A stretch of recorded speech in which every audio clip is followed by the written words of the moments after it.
Dakong bahin sa dakbayan sa Naga ang dili na luwas puyan matud pa sa mga geologists sa DNR. Apan ang final nga listahan sa mga dapit nga delikado nga puyan karong Huwebes pamasayran. Si Luan Mirondina sa report.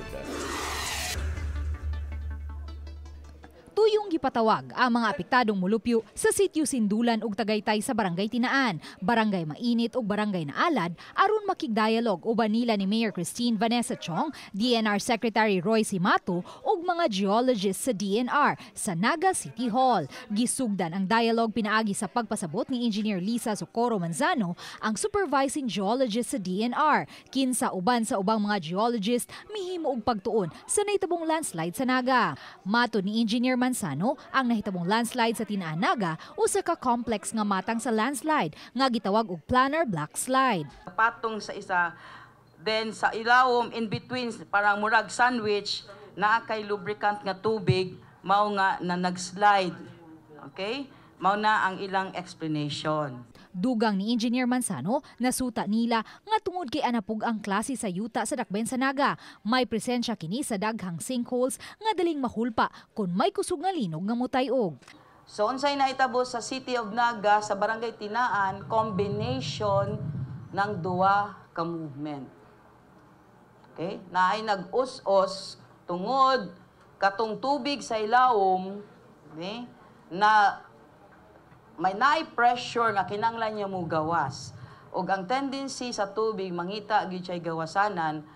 Sang gapangita siya sa gawasanan, gidala niya ang tibuok bukid panaog. Gipakita sa supervising geologist ang gihimo nilang georesistivity survey ug makita ang dakong bahin sa Naga nga dili na luwas puy-an. Kani ang yellow mao ni ang nabanlasan incident area, mao ning danger zone. Kung tan-awon nato, Mayor, sa satellite, naagid siya mga dagkong liki. So, naatay active fault yung Cebu Central Fault System, 5.3 kilometers away. Gihatag sa ako ni Director Siludong bago ako nag-anhi dinhi, no?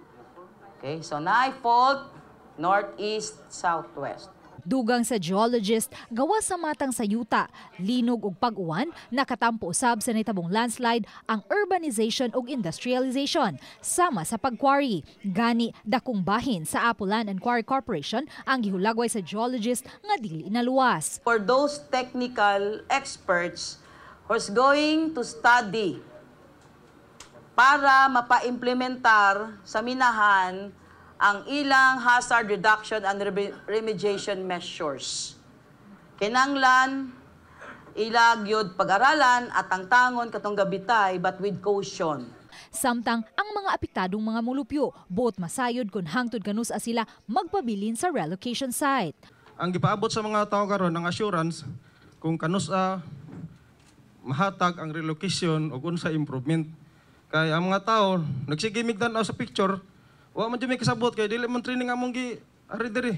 Ang naarag yun nga giandaman ako budget ang 500. Mao nang gipadayag kuning tanan nila ako mga problema. Hopefully by Huwebes malalaman na kung sino sa inyo ang pwede nang makabalik sa Huwebes. Luan Mirondina, Balitang Bisdak.